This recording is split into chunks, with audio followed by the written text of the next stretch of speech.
Buenas tardes, chicos. Buenas tardes. ¿Cómo están?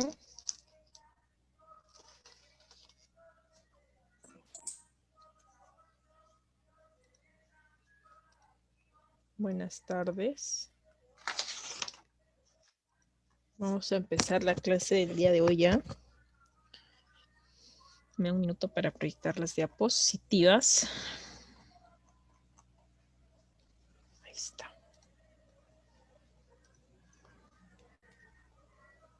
Buenas tardes, buenas tardes. Buenas tardes, chicos. Buenas tardes.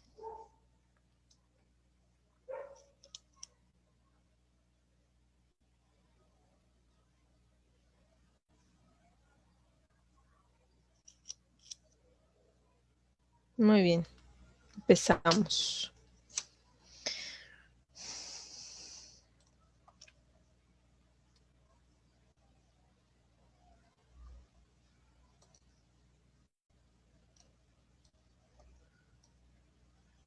Buenas tardes.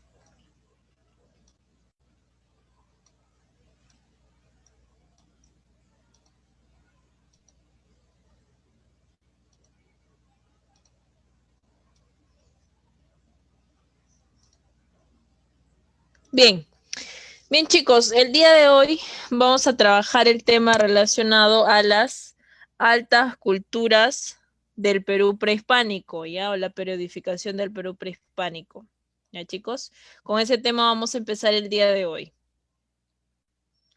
Muy bien, así como en su momento nosotros estuvimos viendo acerca de aquellas teorías que nos intentan explicar cómo se pobló el continente americano, también existen teorías, ya que nos intentan explicar cómo se habría dado el proceso, ya el proceso de inicio para que surjan las altas culturas en nuestro territorio, ¿ya? Una de esas primeras teorías que nos intentan explicar cómo surge la primera alta cultura en el Perú es la teoría inmigracionista, ¿ya? En el caso de la teoría inmigracionista, tiene por autor a Federico Max Ulle, ¿ya? A Federico Max Ulle, también conocido o también denominado, llamado, el padre de la arqueología científica, ¿ya? El padre de la arqueología científica. Ahora, desde el punto de vista de Federico Max Ulle, él indicaba que la alta cultura en el Perú no pudo haber surgido en nuestro propio territorio. Eso era más que imposible. Ahora, ¿en qué se basa Federico Maxule para tal aseveración, ¿no? De esa magnitud, para decir que nosotros no pudimos ser capaces de crear nuestra propia cultura. Él se basa en los siguientes. Él se basa en lo siguiente. Vamos a tener en este caso como punto, como foco cultural, ya como punto, como foco cultural, la civilización mesoamericana. Tú sabes que la civilización mesoamericana nos estamos refiriendo a la civilización maya y a la civilización azteca, ¿no? Esa zona de México y parte de Centroamérica. Pues bien, según lo que dice Federico Maxule y lo que nos manifiesta en su tesis, es de que a partir de ese lugar tuvo que haber surgido la alta cultura aquí en nuestro país. Es decir, existió un proceso migratorio que con el tiempo llegaría a América del Sur y sería en el Perú justamente el punto importante donde logra gestarse la alta cultura. Ahora, la teoría migracionista ya para ese entonces se oponía rotundamente a que sea considerada Chavín como la cultura matriz. ¿Por qué? Según Federico Maxules, Chavín era muy desarrollada para su época, ya era muy desarrollada para su época, como para ser considerada la primera alta cultura peruana, la cultura matriz, la cultura panperuana. Entonces, a Federico Maxure eso no le cocinaba bien. Decía, no, es imposible que Chavín sea porque Chavín es muy desarrollada, por tanto, no puede ser Chavín la cultura denominada como matriz. Ahora, Federico Maxule nos lanza dos nombres de culturas importantes, dicho sea de paso, que a partir de las cuales habría surgido la alta cultura. Una de ellas es la cultura mochica y la otra es la cultura nazca. ¿Ya? En estas dos culturas vamos a encontrar elementos importantes que también se encuentran en las culturas de Mesoamérica, es decir, me refiero a la cultura maya y a la cultura azteca, ¿ya? Ambas culturas desarrolladas en México y también parte de Centroamérica. Ahora, ¿en qué se basa para indicar Federico Maxule que existe una similitud entre aquellas culturas, civilizaciones surgidas en México y Mesoamérica y aquellas culturas que son el caso de Mocha y Nazca, que se desarrollaron aquí en nuestro territorio, en América del Sur, en el Perú específicamente? Pues bien, las imágenes tan similares, ya las imágenes tan similares en cuanto a sus esculturas, ya en cuanto a sus esculturas. E inclusive manifiesta que la alta cultura americana debió haber surgido en Asia también. Ya ese es un postulado que lo lanza muy recientemente, ¿no? Bastante, es un poquito más actual. Ahora, frente a la teoría inmigracionista planteada por Federico Maxule, le sigue, ya ojo con esto, le sigue la teoría, ahí está, le sigue la teoría autoctonista, que tal y como nos indica su nombre, y a diferencia... ¿Qué pasó?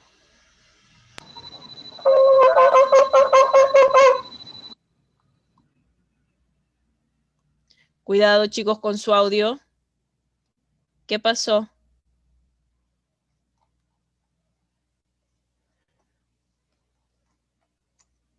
Sí, eso se va a ganar ahí. Bueno, vamos a continuar, no dijimos que nos distraigan, ya ahí está la grabación ya. Muy bien, entonces, en el caso de la teoría autoctonista, lo estábamos mencionando, a diferencia de lo que nos habla la teoría inmigracionista de Federico Maxule, ¿dónde habría surgido la alta cultura en el Perú? A ver, señor Jeffrey Izquierdo, ¿dónde habría surgido la alta cultura en el Perú desde el punto de vista de la teoría autoctonista? ¿Mm? Como dijo profesora, me gusta un poco mal. Ah, ya todo es un poco mal. Bueno. Sí, se Bueno, te activa explico. por rápido así de la nada. Ok.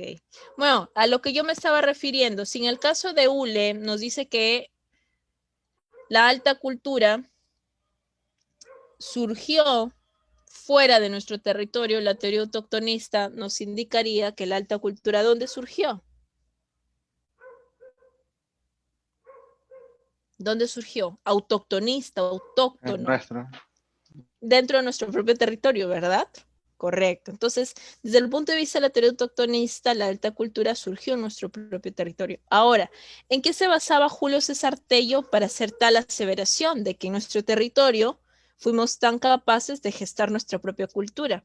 Pues bien, uno de sus principales fundamentos justamente recae en Chavín de Huántar, uno de los primeros centros arqueológicos que presentó mayor antigüedad por ese entonces y que según lo patenta Julio César Tello, que también fue quien descubrió dichos restos arquitectónicos, sería el foco cultural y que a partir de Chavín de Huántar vienen las demás culturas. Hasta cierto punto tiene un porcentaje, ¿no? Tiene razón, pero hay algo en lo que sí voy en este caso a indicar, igual que Federico Maxule, que Chavín es muy desarrollada para ser la cultura matriz. E inclusive hoy en día se sabe que Chavín ya debió en este caso dejar de ser considerada como tal. Hoy en día se tienen nuevas investigaciones y ¿quién sería esta cultura o esta civilización matriz para el Perú? ¿Cuál sería? Yo imagino que lo saben. Por cultura general, porque en algún comercial en la TV lo vieron, deben saberlo. ¿No? Ya, a ver, les digo. En este caso es Caral. Los libros, en este caso historias, van a tener un tanto que reescribirse, pues, ¿no? Chavín ya dejó ese puesto, ¿no? Solo que los arqueólogos e historiadores no se han puesto del todo de acuerdo para dar tal denominación a Caral. Pero oficialmente Caral es ahora. Pero bueno, se mantiene que Chavín venga siendo considerada la cultura matriz, la cultura panperuana, la primera cultura del Perú. Ahora, Julio César Tello, ¿en qué se basó para dar tal aseveración frente a un nuevo hallazgo que se realizó en 1911-1912? Pues bien, Julio César Tello manifestaba que la población que en su momento residió en Chavín de Huántar, lugar donde fue encontrado este resto arquitectónico tan importante, fue proveniente de la zona de la selva. Específicamente me refiero a la tribu de los Arawaks. Los Arawaks, en un afán de buscar nuevos territorios donde asentarse, donde cultivar, decidieron desplazarse desde la selva hasta la zona andina. Recordemos que Chavín es una cultura costeña o andina. Es una cultura costeña o andina. ¿Qué me dicen? Costeña. ¿Andina? Costeña. ¿Dónde se desarrolló? A ver, costeña. ¿Quiénes dicen costeña? ¿Dónde se desarrolló? Cerca. Bueno, por la costa, valga la redundancia, en Ancash. Ancash, ya, Ancash, sí, correcto. Ancash tiene parte de costa, pero también tiene sierra. Y justamente la zona de Huaraz, Chavín de Huántar. Eso es una zona andina. Entonces, Okay. Chavín es una cultura andina. ¿Ya? Es una cultura andina. Entonces, estas tribus de los Arawaks, al momento de desplazarse, decidieron asentarse en esa zona andina. Ahora, ¿qué otra evidencia tenemos de que fueron en realidad los Arawaks provenientes de la selva que se asentaron en esa zona? Pues bien, la iconografía de monos y serpientes, que no es una iconografía y que no son animales propios de la zona andina, sino que son de la zona de la selva, de la Amazonía peruana. Ese es un punto a favor en este caso de Tello, que plantea esa similitud, ¿no? Lo segundo es la agricultura. La yuca pues viene siendo un cultivo propio también de la zona de la selva, de la Amazonía, pero que también en su momento practicaron los Chavín de Huántar. Entonces ahí tenemos otra similitud importante. Ahora, ¿quién refuta esta teoría? Y no solo va a ser Federico Max Uhle, sino que también va a ser Rafael Larco Oile, ¿ya? Rafael Larco Oile, que de él vamos a hablar más adelante todavía, ya que tiene un hallazgo importante. Entonces, ahí está, tenemos a Uhle, que te decía que no, que fue tan imposible poder gestar nuestra propia cultura que necesitamos la intervención de los extranjeros. Por otro lado, Tello manifestaba de que sí fuimos capaces, pero lo que sucede es que lo empiezan a refutar y se empieza hasta el día de hoy a determinar que en realidad Chavín era demasiado evolucionada para su tiempo y por tanto no sería del todo la primera cultura en el Perú. Pero no son las únicas teorías. También tenemos la teoría aloctonista de Federico Kaufmann-Doy. A diferencia de los otros dos personajes que hemos trabajado, que hemos explicado en su momento, Tello y Federico Mausule, Kaufmann-Doy dice que en realidad la alta cultura en el Perú tuvo que surgir de un foco cultural. Un foco cultural en este caso que para Federico Kaufmann-Doy no va a ser Mesoamérica. No hay que irnos tan lejos, dice Kaufmann-Doy, para encontrar nuestros orígenes. Y es justamente, según Kaufmann-Doy, en la cultura valdivia donde vamos a encontrar dicho foco cultural. ¿Ya? En la cultura valdivia vamos a encontrar dicho foco cultural.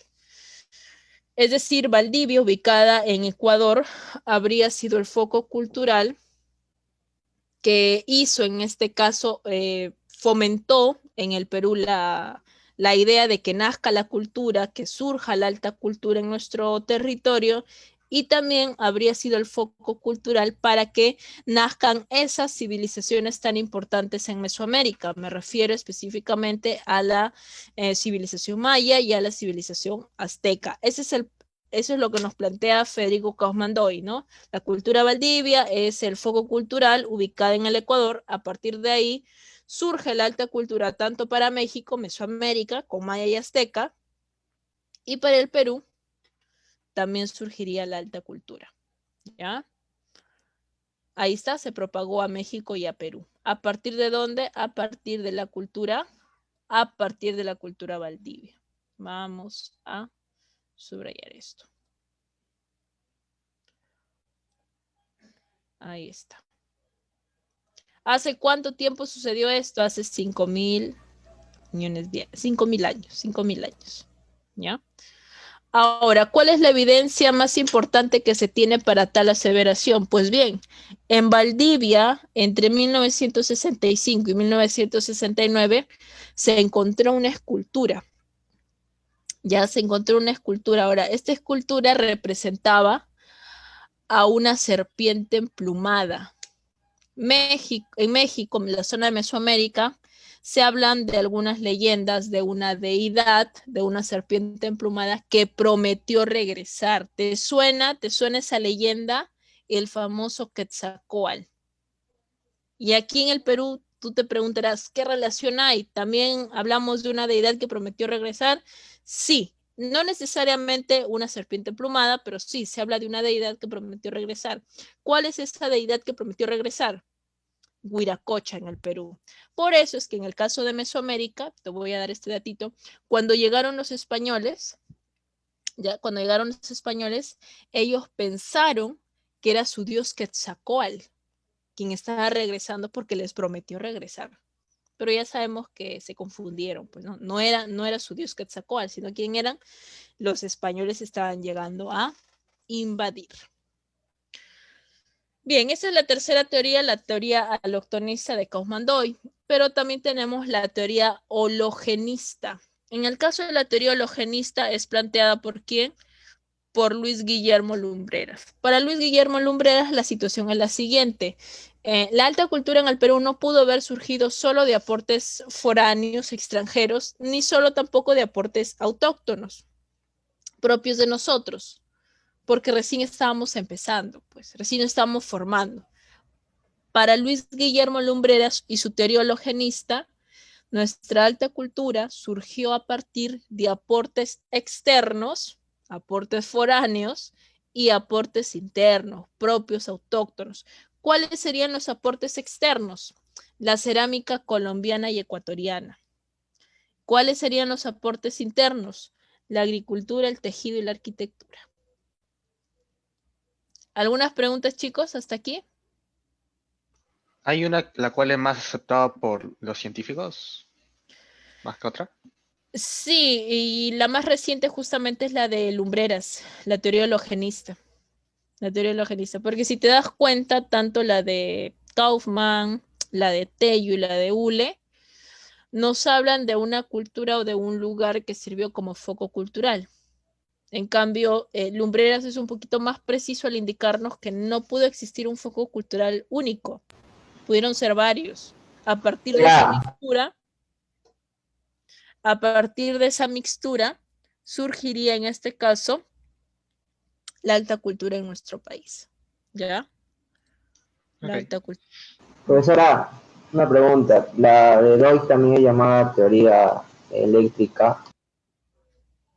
La de Kaufmann-Doyle, ¿cómo, con qué nombre? Teoría eléctrica también es llamada. Yo vi así que decía que teoría, internet teoría eléctrica. ¿No? ¿Eléctrica? No, nada que ver, No, no. ecléctica, digo. Ah, ecléctica. La de Federico Kaufmann-Doyle. Te creería en este caso si sería la de Luis Guillermo Lumbreras, porque aquí fusiona pues los aportes internos y los aportes externos. La de Kaufmann-Doyle no, es imposible. No. Ya, muy bien. ¿Alguna pregunta, chicos, hasta acá con respecto a las teorías antes de pasar a la periodificación? No, Muy bien. bien. Ok. Muy bien, muy bien, muy bien. Vamos a subir esto. Acá. Muy bien, aquí viene el dato sumamente importante con respecto a la periodificación del Perú prehispánico, es decir, cómo organizamos en base a una cuestión de cronologías, tiempos, las diversas culturas que tenemos en nuestro país, ¿no? Obviamente no la vamos a ubicar todas, la más importante se ha seleccionado, ¿no? Por ejemplo, existen dos propuestas de periodificación. Una es la del arqueólogo ayacuchano Luis Guillermo Lumbreras. Él nos habla del lítico. Acá está. Sí. Él nos habla del lítico, Ahora sí. Sí, él nos habla del lítico, él nos habla del arcaico, nos habla del formativo, de los desarrollos regionales, de la presencia del imperio Wari, de los estados regionales y del imperio del Tahuantinsuyo. Ahora, esa vendría a ser la clasificación para las culturas. Ahora, ¿qué criterios tomó para clasificar las determinadas culturas en base a un lítico, a un arcaico, un desarrollo regional o a un estado regional? Fueron los siguientes. En un factor o en un criterio social y en un factor o en un criterio económico. En otras palabras, cómo se encontraba organizada la sociedad y también a qué tipo de actividad económica se dedicaban los pobladores de ese entonces o las culturas de ese entonces, que por lo general eran la agricultura, la ganadería, por ahí culturas un poco más desarrolladas y la pesca. ¿Ya? Muy bien. Por ello es que en el caso del lítico vamos a encontrar, aparte de los primeros pobladores del Perú, por ejemplo, Pachamachay. En el caso del arcaico encontramos al hombre de Chilca. Ya en el formativo hablamos de Cotox y de la presencia de la cultura chavín. En los desarrollos regionales encontramos a Moche y a Tiahuanaco. En el caso de Wari, pues el denominado Imperio Wari, mal llamado Imperio Wari. Y en el caso de los estados regionales tenemos a Chimú. Y finalmente al Imperio del Tahuantinsuyo o a la denominada cultura inca, ¿no? Todo en base a cómo se encontraba organizada su sociedad y a qué tipo de actividad económica se dedicaban ellos. ¿Ya? Muy bien. Esa es la propuesta, entonces no te olvides de Luis Guillermo Lumbreras. Pero existe una preedificación y que lo más probable es que sí te acuerdes, porque es la que nos han enseñado comúnmente en el colegio. Es la propuesta de John Rowe. ¿Ya? Es la propuesta de John Rowe. Ahora, él ya no nos habla del lítico, el arcaico, del formativo, del estado regional, del desarrollo regional, no. Él nos habla de horizontes e intermedios, como tú podrás observar aquí. Él nos habla de horizontes e intermedios. Acá está. Él nos habla de horizontes y también nos habla de intermedios. Muy bien. Ahora, si en el caso de Lumbreras, para clasificar a las culturas que ya te he ido mencionando, utilizó el factor social y el factor económico para ordenarlas, en el caso de John Rowe utiliza algo más importante. Utiliza el estilo de cerámica que utilizaron las culturas para ubicarla en un horizonte o ubicarla en un intermedio. ¿Qué implica esto? Que todas aquellas culturas que estén ubicadas o que estén colocadas dentro de un horizonte, según la propuesta de Rowe, ello implicará referirnos a que esta cultura y su estilo de cerámica propio logró influenciar en otras culturas de la época. Es ahí cuando una cultura está en un horizonte. ¿Qué sucede con aquellas culturas que se ubican en un intermedio? Esto implica hablar de que existieron varios estilos de cerámica, pero que ninguno influenció en el otro. Por eso se ubican dentro de un intermedio. Ejemplo de culturas que vamos a encontrar en un horizonte temprano. Por ejemplo, ahí tenemos a Chavín. ¿Ya? Ahí tenemos a Chavín. En el caso del intermedio, pues tenemos una diversidad de culturas. Tenemos a Pucará, tenemos a Paracas, tenemos a Recuay, a Vicus, Nazca, Lima, Moche misma y Tiahuanaco. Fueron culturas que nacen pues también a partir de la fusión. En el caso del horizonte medio, aquí ya nosotros estamos encontrando a Wari. Aquí nosotros encontramos a Wari. En el caso del intermedio tardío, ahí ubicamos a Lambayeque Sicán, encontramos también a Chimú, importante. Y en el caso del horizonte tardío, aquí encontraríamos a los incas. Ya encontramos a la cultura inca. Ni siquiera nos podemos referir como Tahuantinsuyo. Ya lo vamos a ver en la clase por qué no es correcto denominar Tahuantinsuyo y por qué es correcto decir cultura inca. ¿Ya? Muy bien. ¿Alguna pregunta con respecto a la parte de las propuestas de periodificación? ¿Chimú dónde se ubicaba, había dicho? Chimú estaría aquí, en periodo intermedio tardío. Chimú y Lambayeque Ocicán. Ok. Ujú.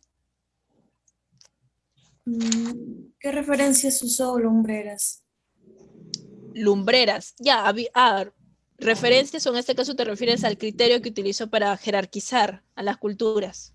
Sí, Ya, Lumbreras había mencionado el sí. aspecto social, cómo se encontraba organizada los pobladores, cada una de las culturas, y el aspecto económico. Ese es Lumbreras. En el caso de John Rowe, como quieras llamarle, utiliza el criterio clasificador del estilo de la cerámica. Si está en un horizonte la cultura, ¿qué implica? Que el estilo de la cerámica de esa cultura influenció en otras culturas de la época, como lo vamos a ver más adelante ya.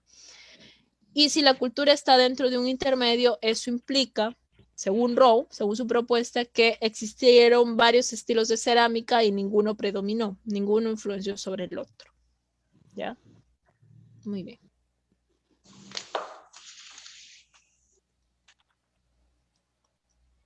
Ahora sí, vamos a la primera cultura, que en este caso es Chavín, la cultura matriz del Perú, cultura panperuana, ¿ya? Cultura panperuana. Ubicación, ya que me mencionaban por ahí de que Chavín es una cultura costeña. No, no te equivoques, no es una cultura costeña. Está dentro de un departamento que tiene parte de costa, sí, eso es cierto, pero no es una cultura costeña.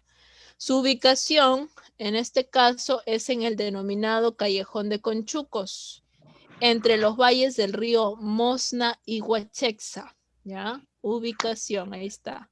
Callejón de Conchucos, entre los valles del río Mosna y Huachexa.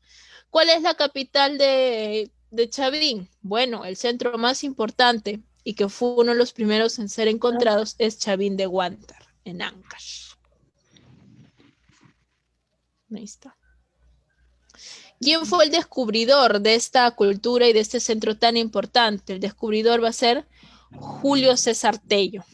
¿Ya? El descubridor va a ser Julio César Tello. ¿En qué año?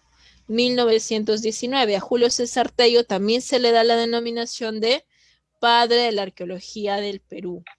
No te confundas con Ule, que él es padre de la arqueología científica peruana. ¿Qué significa desde el punto de vista de la toponimia, el significado de la palabra Chavín? Centro medio, jaguar. ¿Ya? Centro medio, jaguar. Bueno, recuerda que el jaguar fue una de las deidades o uno de los dioses más importantes para los Chavín.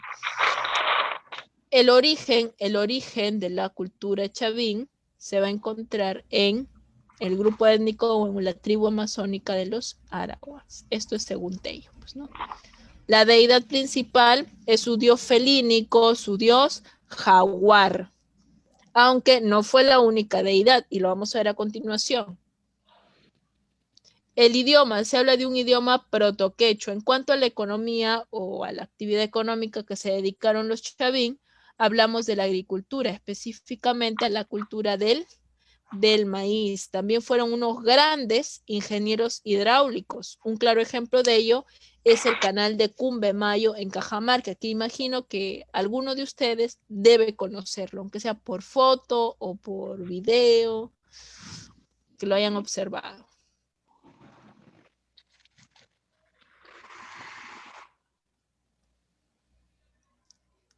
Ahora, en cuanto a su organización sociopolítica, es uno de los primeros estados teocráticos. ¿Qué significa esto? Que el ente dominador dentro de Chavín, ¿quiénes van a ser? Van a ser los sacerdotes. ¿Ya? Van a ser los sacerdotes.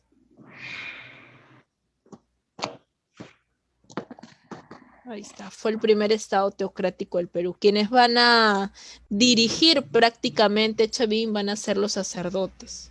Y ellos se encontraban también en la clase social o en el grupo social más privilegiado. Los campesinos, en este caso, a lo único que se dedicaban o a lo que eran relegados eran al trabajo agropecuario. Ahora, en cuanto a su arquitectura, dentro de Ancash mismo, dentro de lo que sería el punto donde fue encontrada el primer monumento arquitectónico porteño, hay dos templos importantes, el templo viejo y el templo nuevo. En el caso del templo viejo, ahí vamos a encontrar el famoso lanzón monolítico. Y en el templo nuevo es donde encontraríamos al pórtico de las Falcónidas. Ahora, ¿en cuál de estos dos templos se encuentran las galerías subterráneas?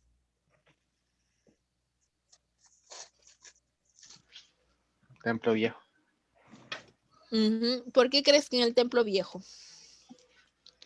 Por eso mismo del viejo yo lo relacioné.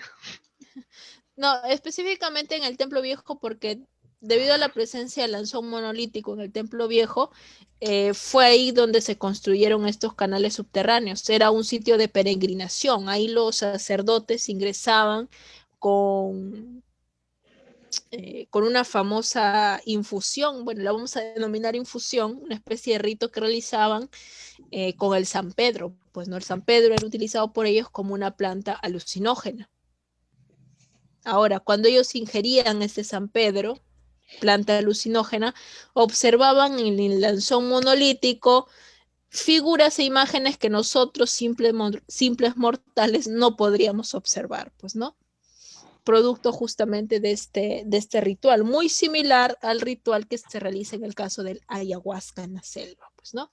Que es una especie de purificación del alma y en fin. Esta es la imagen, pues, del lanzón monolítico. ¿Ya? Ahí está, lanzón monolítico. Ahora, en el caso de la litoescultura, son considerados los mejores escultores líticos del Perú. Tenemos ahí la estela Raimondi, que nos representa al dios Huiracochi, que fue descubierto por Timoteo Espinosa. Tenemos el lanzón monolítico, que nos muestra a un dios irritado, malhumorado, que fue encontrado por Toribio Polo.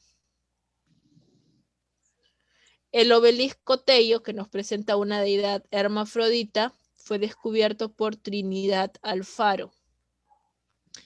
Y en el caso de las cabezas clavas, que eran una especie de sacerdotes guardianes del templo de Chavín, según Eduardo de Havich. Y el famoso pórtico de las Falcónidas, que fue descubierto por Marino González.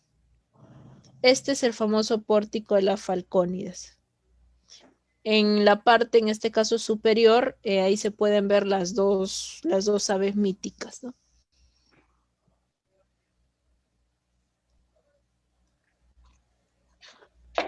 Muy bien. En cuanto a sus cerámicas, su famoso huaco va a ser el cántaro ceremonial que se puede observar en esta imagen, que presentaba las siguientes características: forma globular, color monócromo, solo utilizaron un solo color, la famosa asa estribo, con decoración felinoide, como se puede observar, ¿no? Con una especie de incisiones, pero que nos reflejan deidades o figuras felínicas, ¿no? Tal y como su deidad principal, el dios jaguar. En cuanto a la metalurgia, destacan aquí el famoso collar de Cunturhuasi en Cajamarca y el collar de Chongoyape en el departamento de Lambayeque.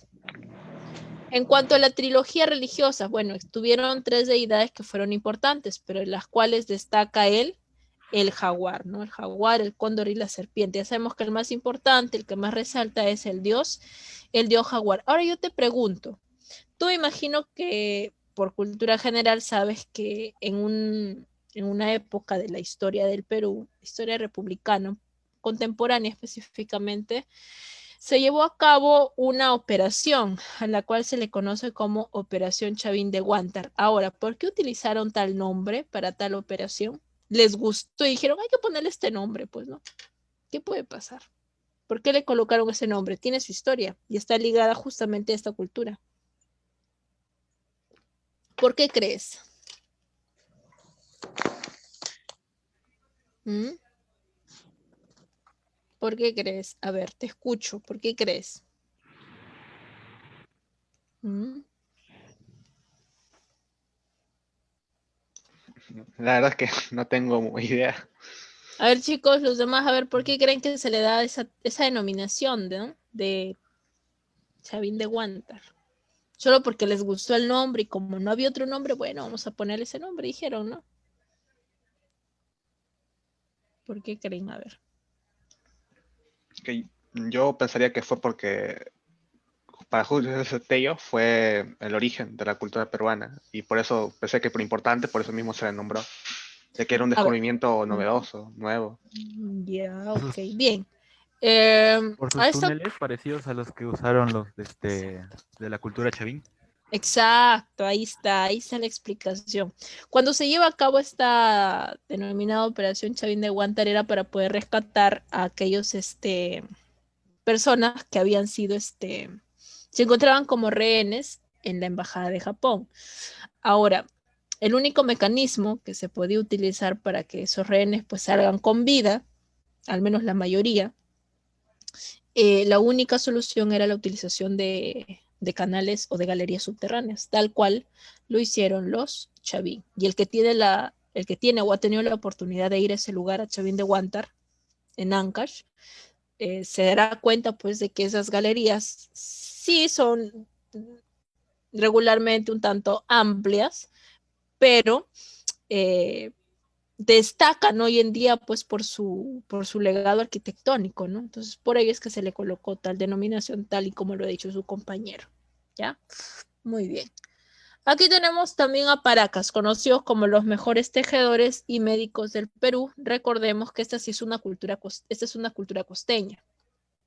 ¿Ya? Esta es una cultura costeña. Ubicación en la península de Paracas, a 18 kilómetros al sur de Pisco, en el departamento de Ica. ¿Qué significa la palabra Paracas? Significa gente de frente grande y lluvia de arena. Bueno, lluvia de arena por las condiciones geográficas. Gente de frente grande. ¿Por qué podemos deducir gente de frente grande? Esto voy a explicar más adelante. Idioma, el puquina. Desde el punto de vista de Victoria de la Jara, los Paracas sí tuvieron una escritura, pero era una escritura un tanto con imágenes, con figuras geométricas, ¿no? Los famosos tocapus que plasmaron en sus mantos. La denominación que se le da a los Paracas es cultura matriz de la costa o cultura puente.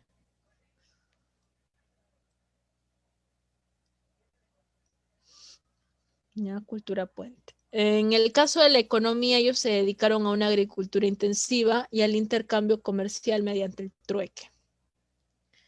En cuanto a su organización sociopolítica, fue un estado teocrático militarista. Ya no solo son un estado teocrático, sino que ahora son, o van a manejar en este caso a la sociedad Paracas, tanto la élite sacerdotal como la élite militar.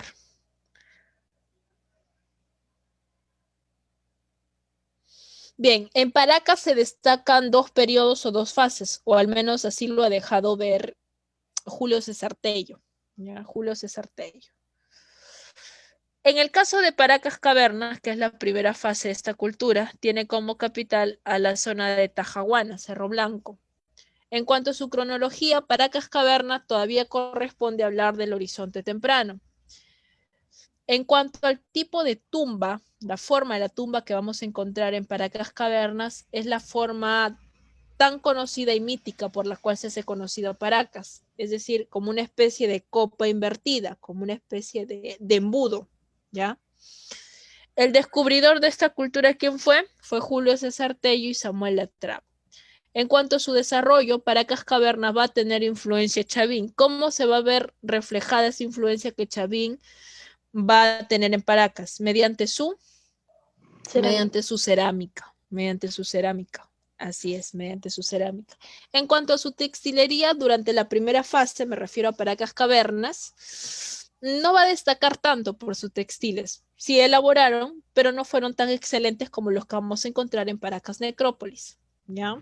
En cuanto a la medicina, es aquí en esta fase donde se empiezan a realizar las denominadas trepanaciones craneanas, es decir, operaciones a cráneo abierto. Ahora, ¿qué tipo de anestesia utilizaban para ese entonces? Algunos se manifiesta de que el tipo de anestesia utilizada era la denominada chicha de jora. La deidad principal durante la fase periodo Paracas Cavernas era el dios felínico. Hasta en eso influenciaron los chavín, ¿no? Ahora, ¿qué sucede con Paracas Necrópolis? ¿Ya no hubo influencia chavín? No, ya no hubo influencia chavín. Y Paracas Necrópolis corresponde ya no al horizonte temprano, sino corresponde al intermedio regional. El tipo de tumba característica de Paracas Necrópolis es una tumba de tipo rectangular semisubterránea. ¿Quién fue el descubridor de Paracas Necrópolis? Julio César Tello y Toribio Mejía Césped. Si bien es cierto, ya no hubo influencia de Chavín, va a haber existencia o va a haber influencia, mejor dicho, va a haber influencia de la cultura nazca. ¿Ya? Va a haber influencia nazca. Ya no hubo Chavín, pero hubo nazca. Ahora, ¿esto se va a reflejar en alguna manifestación cultural? Sí, no en su cerámica, por el contrario, su cerámica, luego de que Chavín deja de influenciar, desaparece Chavín ya de Paracas Necrópolis. El tipo de cerámica que se va a encontrar en Paracas Necrópolis es bastante sencilla, nada que ver con lo que se tenía de cerámica en Paracas Cavernas. En cuanto a la textilería, sí, y es ahí donde más van a influenciar los nazcas. De esta época de Paracas Necrópolis son los mejores mantos, ¿ya? Son los mejores mantos, son los mejores textiles de los cuales se tiene data de Paracas. Desde el punto de vista de la medicina, en esta época empezaron a practicar las denominadas deformaciones craneanas que eran realizadas desde que los niños recientemente pues nacían, desde que eran bebés. ¿Con qué finalidad? Con la finalidad de que su frente sea más deformada y a mayor deformación y mayor, le vamos a denominar, mayor forma que tenga esta frente del niño, del cráneo, el cerebro, implicaba que tú pertenecías a una clase social mucho más acomodada, ¿ya? Por eso es que en la toponimia nos hemos referido como gente de frente grande, ahí tienes la explicación, ¿no? Debido a las deformaciones craneanas. Ahora te preguntarás tú, ¿cómo se realizaban las deformaciones craneanas? Pues bien, utilizaban dos tablillas de madera anudadas, como una especie de cuerda de cuero, y ahí la dejaban por un buen tiempo, pues, ¿no? Hasta que se logre deformar el cráneo. Ahora, ¿cuál fue la deidad principal durante la etapa de Paracas Necrópolis? ¿Cómo fue influencia Nazca? Recordemos que Nazca, por su ubicación estratégica muy próxima al litoral peruano, tuvo como deidad principal al dios Con, lo cual también va a tener como deidad Paracas Necrópolis, al dios Con o al dios oculado. ¿Alguna pregunta, chicos, hasta acá, antes de pasar a Moche?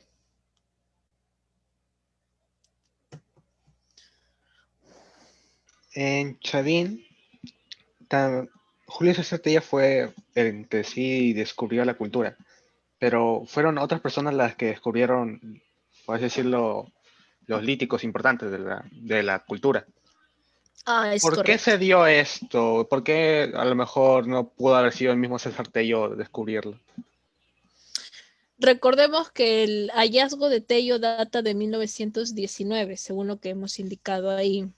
En 1532, con la llegada de los españoles, muchos restos arquitectónicos se perdieron, fueron destruidos, fueron cambiados de lugar.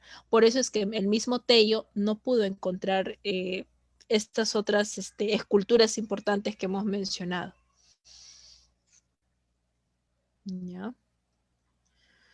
Muy bien, aquí tenemos entonces a la cultura moche. Bueno, esa es una cultura local, ¿no? Que son conocidos como los mejores ceramistas escultóricos del Perú antiguo. En cuanto a la ubicación, ellos se desarrollaron en el distrito de Moche, entre La Libertad y Lambayeque. Su capital o centro más importante de los Moches va a ser justamente la zona del mismo nombre, ¿no? Moche Distrito. ¿Quién va a ser el descubridor de la cultura moche? Ya no es Tello, ya. Aquí vamos a tener la presencia de Federico Max Ulle. Y Federico Max Ulle no le llama exactamente moche, le denomina proto-chimú. Es decir, lo que más adelante nosotros conoceremos como cultura chimú, según Ulle, moche sería el origen de la cultura chimú. ¿Mm? Interesante, ¿verdad?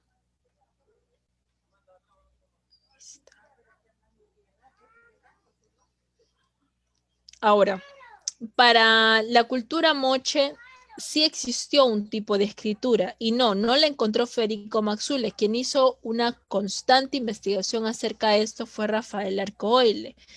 Él plantea que la escritura que manejaron los moches fue una escritura de tipo payariforme. ¿En qué se basó para esto? En un hallazgo realizado por Rafael Arcoile con respecto al payar. Se encontró payares que tenían algunas inscripciones, algunas incisiones, puntos y líneas. Es por ello que Rafael Arcoile menciona que moche tuvo una escritura de tipo payariforme.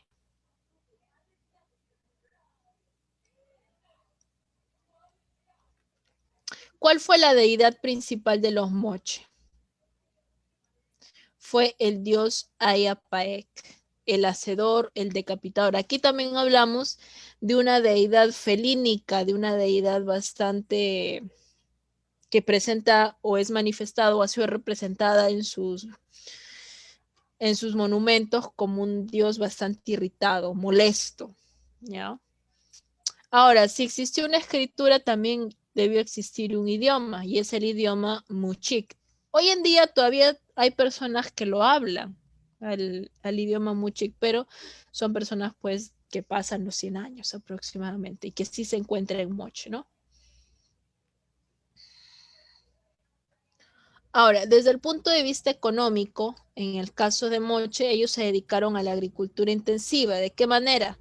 Mediante la utilización de los denominados acueductos, ¿ya? De los denominados acueductos. Para ello también utilizaron el guano de las islas. Recuerda que el guano de las islas pues es un fertilizante importante y muy cotizado hasta hoy en día en el mercado. También se dedicaron a la pesca en los famosos y míticos caballitos de Totora y a la actividad comercial. En cuanto a la organización sociopolítica, bueno, aquí siguen destacando los estados tipo teocráticos militaristas.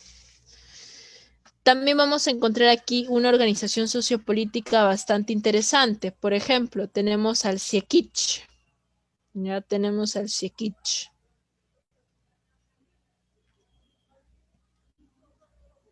Que era el máximo soberano mochica.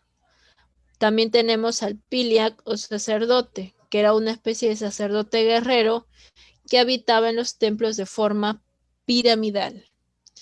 Tenemos al Alaec, que era un gobernador local de valles. Debieron existir varios Alaecs porque habían varios valles pertenecientes en este caso que estaban vinculados con Moche, pues, ¿no? Tenemos también al Coriec, que era un rey vencido y subordinado pues al poder soberano de Moche.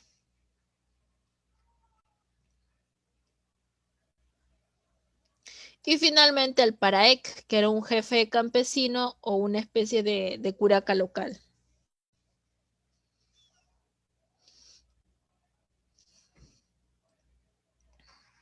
En el caso de la cerámica, son considerados hasta hoy en día como los mejores ceramistas escultóricas de la América precolombina, ya que presentó las siguientes características. Bueno, forma globular, como se puede observar ahí, base plana, la famosa asa gollete estribo. Utilizaron dos tipos de colores para pintar, en este caso su cerámica. Uno fue el crema y el otro el ocre o rojo indio, ¿no? Bícromo. Dos colores nada más utilizaron. En cuanto a la decoración, plasmaron escenas bastante realistas y estilizadas, escenas de la vida diaria, escenas cotidianas. Ejemplo, personas realizando diferentes tipos de actividades, ¿no? En cuanto a los tipos de cerámica, tenemos tres tipos de cerámica. Los famosos huacos retratos, que representan estados de ánimo, estados psicológicos. Los famosos huacos eróticos también. Y los huacos patológicos, que esencialmente pues representan enfermedades. En el caso de este huaco patológico, lo que se puede evidenciar ahí es la presencia ya del labio leporino, si le han prestado atención, ¿no? ¿Sí? Sí le han prestado atención al hueco patológico. La presencia es cómo se observa a una persona que presenta esa enfermedad, ¿no? Que no es tan actual que digamos. Data ya desde de los moches.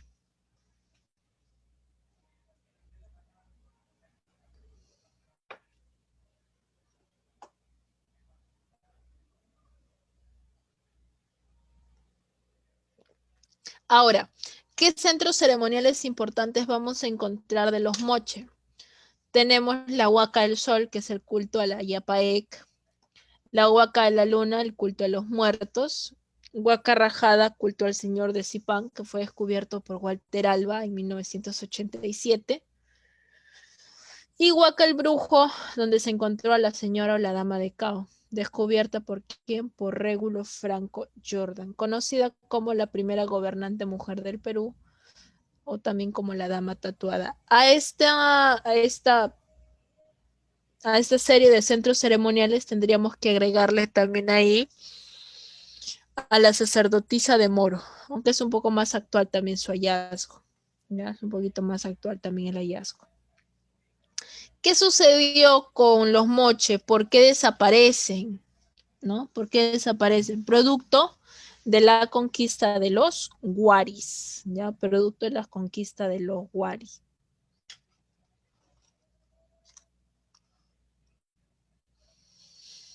¿Alguna pregunta, chicos, hasta acá acerca de los moche antes de que pase a Nazca? ¿Alguna pregunta, chicos? Hablen ahora o callen para siempre. Si el dios que hablaban era Yapaec, uno, si mal lo vimos, la Huaca Rajada, se especificó en el señor Zipán.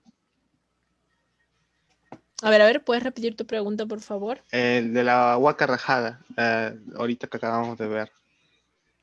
¿En Ya, ¿qué sucede? qué se especificaba en este?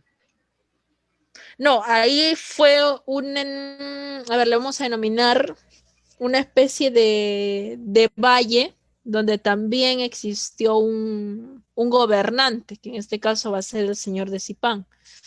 ¿Ya? Porque una característica de la cultura moche es que existieron varios gobernantes para cada valle, pero el máximo era el que se ubicaba aquí en la zona de Moche Distrito, pues no el Sequich.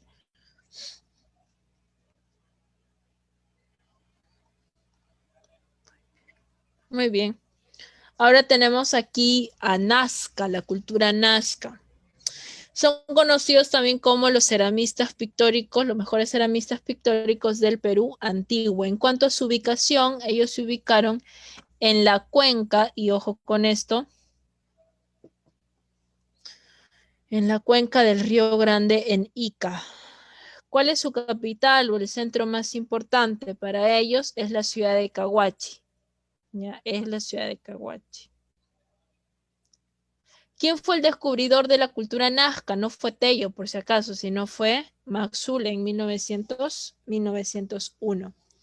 La deidad principal de los nazca fue el dios Boto, un dios volador, y el dios Con, el dios del mar.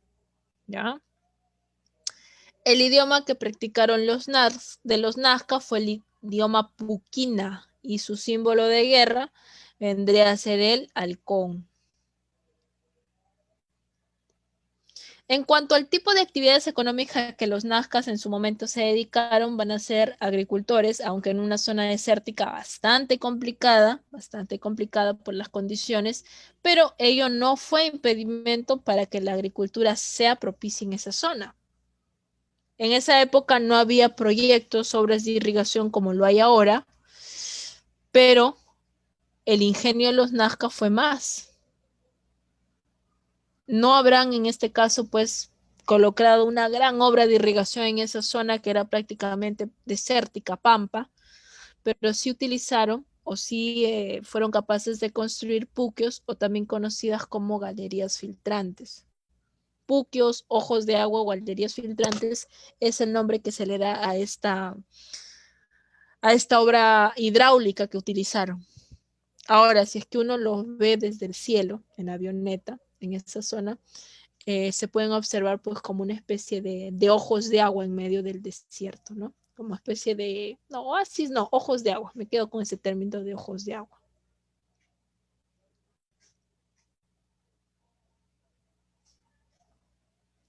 En cuanto a su organización sociopolítica, siguen destacando aquí los denominados estados teocráticos militaristas. Ya no nos olvidemos de ello. Estados teocráticos militaristas y sus famosas cabezas trofeo. Desde el punto de vista de la arquitectura, ellos van a destacar porque empiezan ya a construir ciudades urbanas, como lo son Estaquería y Cahuachi. En cuanto a su cerámica pictográfica es una de las más avanzadas y desarrolladas del Perú antiguo. En cuanto a su forma, va a presentar forma globular y lenticular. No nos olvidemos de ello. Forma globular y lenticular. En cuanto a la base, presenta base convexa y plana. Y lo que hace más característica a la cerámica de los Nazca van a ser los famosos puentes o picos divergentes, ¿ya? Puentes o picos divergentes. También utilizaron aproximadamente 11 colores para la elaboración de sus cerámicas. Por eso es que se habla de polícroma, ¿no? La utilización de varios colores para la elaboración de su cerámica. Aunque hay una característica muy importante en cuanto a la cerámica Nazca y es el famoso horror al vacío. ¿Qué significa esto? Que no dejaron ninguna parte de la cerámica Nazca con alguna especie para colocar algo más. Toda la cerámica se encargaron de llenarla, conglomerarla. Ahora, a este estilo, porque en realidad obedece a un estilo, fue denominado por ese entonces como el barroco andino. Recordemos que cuando llegan los españoles, años después, llega un estilo que va a ser el barroco. ¿Por qué se caracteriza el estilo barroco de los españoles? Porque era un estilo sumamente recargado. Y es justamente a lo que en Nazca se hace referencia con el barroco andino, un estilo recargado, que parece que todo estuviera a punto de salirse ya de la cerámica, ¿no? ¿Qué tipo de decoración o qué tipo de imágenes de iconografía se plasmaba ahí? Bueno, figuras zoomorfas y antropomorfas, ¿ya? Figuras zoomorfas y antropomorfas. Y bueno, destacan sus famosos centros ceremonial. Uno de los más importantes es el que se encuentra ubicada en las pampas de Nazca, Socos, el Ingenio San José. Inicialmente fueron descubiertas ¿por quién? Por Toribio Mejía Césped en 1927. Para Toribio Mejía Césped, estas líneas de Nazca fueron consideradas como seques o caminos ceremoniales. ¿Ya? Fueron conocidas como seques o caminos ceremoniales. Pero fueron redescubiertas estas líneas de Nazca por Paul Kosok. Para Paul Kosok le da otra significancia, que van a ser el más grande libro de astronomía del mundo. ¿Ya? Para Paul Kosok.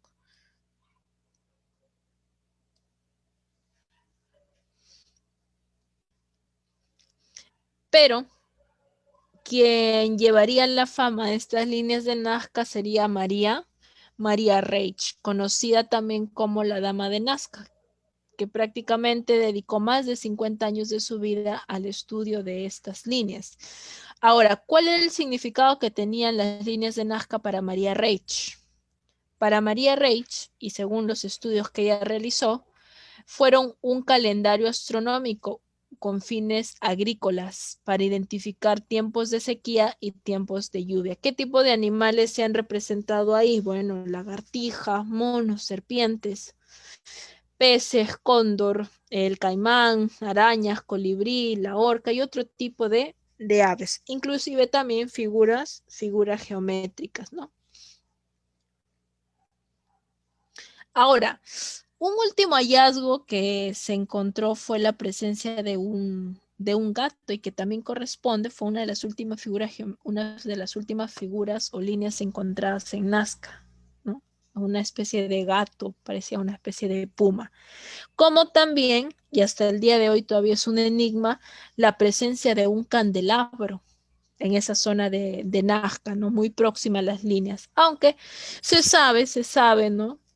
De que ese candelabro ubicado en esa zona habría sido ya una elaboración de los españoles. Ahora, ¿por qué hicieron ese candelabro? Con la finalidad de que los barcos procedentes de España puedan guiarse, ¿no? De ese candelabro para poder llegar a desembarcar ahí. Como una guía, ¿ya? Como una guía. Es decir, no forma parte de las líneas de Nazca, ¿no? Ese famoso candelabro. Uno de los últimos hallazgos también realizados, un poco más importantes, es la tumba real del señor de Palpa, que fue descubierto por Johnny Isla Cuadrado y Marcus Reindel. ¿En qué año? En el año 2002. Y sería el máximo soberano Nazca. ¿Qué sucedió con Nazca? ¿Por qué llegó a su fin?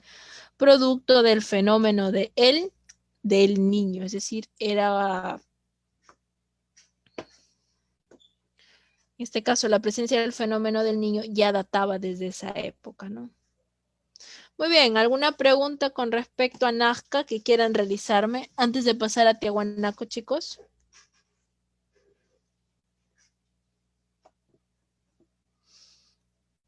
¿Alguna pregunta? Activen sus micrófonos. Todo bien. ¿Todo bien? ¿Todo entendido? Muy bien. Profesor, una pregunta. ¿Esta diapositiva lo va a subir también a la página? Sí, la voy a enviar para que se la suba. Así ya. es. Así es. Muy bien, continuamos entonces. Entonces aquí tenemos la presencia de Tiahuanaco, la cultura Tiahuanaco. En este caso ya es una cultura nuevamente andina. La cultura Tiahuanaco también se le da la denominación de los descubridores del bronce. Ya vamos a ver cómo es que aparece la presencia de este metal. En cuanto a su ubicación,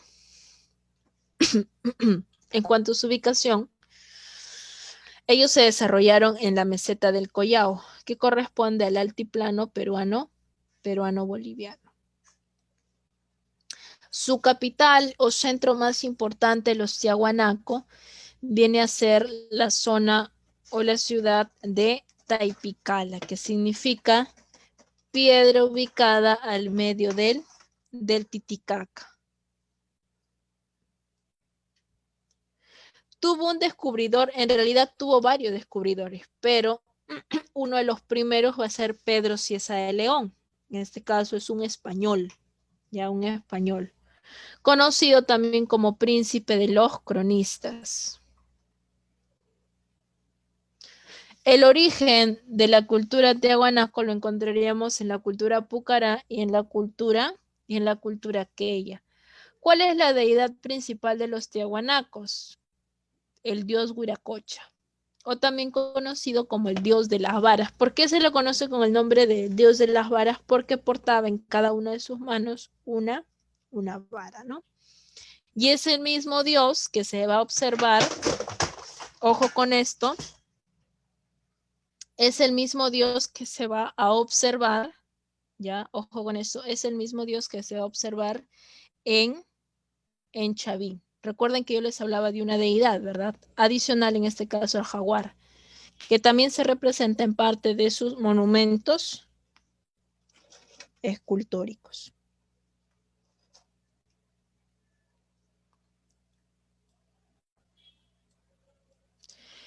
El idioma que habrían utilizado los tiahuanacos, bueno, el uro y el puquina, ¿ya? El uro y el puquina. En el caso de la economía, desde el punto de vista económico, desarrollaron dos técnicas muy importantes.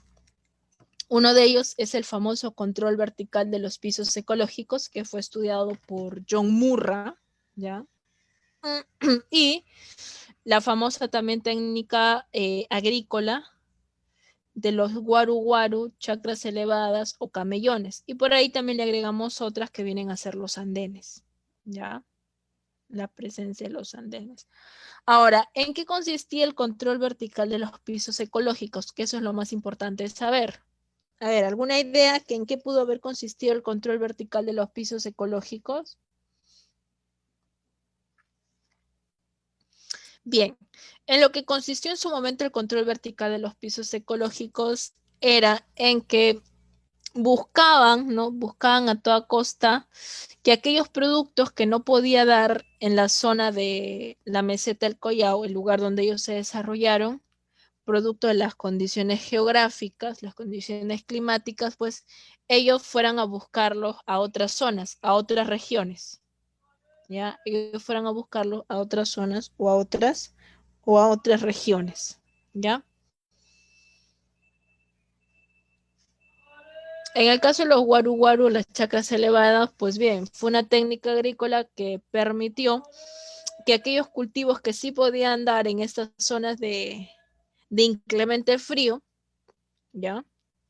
Por las condiciones geográficas, pues no se destruyera, ¿no? Por lo mismo del inclemente frío. Y en el caso de los andenes, pues fueron utilizados con la finalidad de los policultivos, es decir, no solo utilizarlo para un cultivo en específico, sino para varios.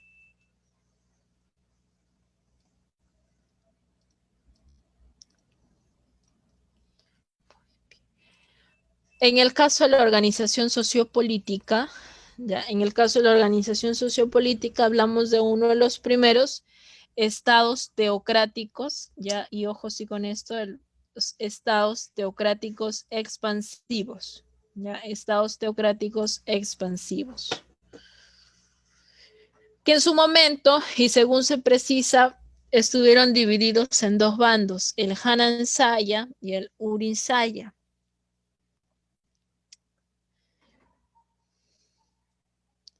Uno de estos grupos dedicados al aspecto político y el otro grupo dedicado al aspecto religioso, ¿no? A la prevalencia de sus creencias religiosas.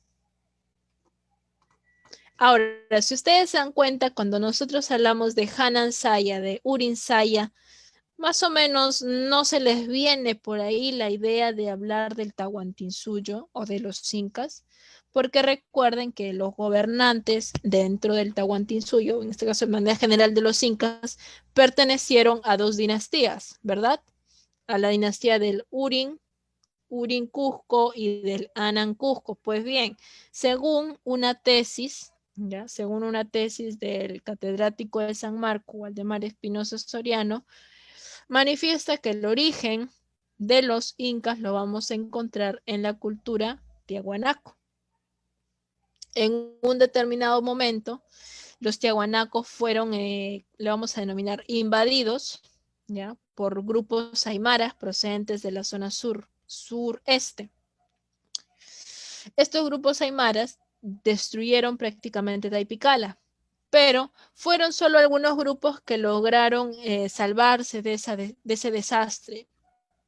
Esos grupos que se salvaron, algunos bandos del Anan Saya y otro del Urin Saya, pues empezaron un éxodo hasta posteriormente llegar a lo que se conoce como el Valle Acamama o conocido como el Valle del Cusco. Y a partir de ahí surgiría la etnia inca.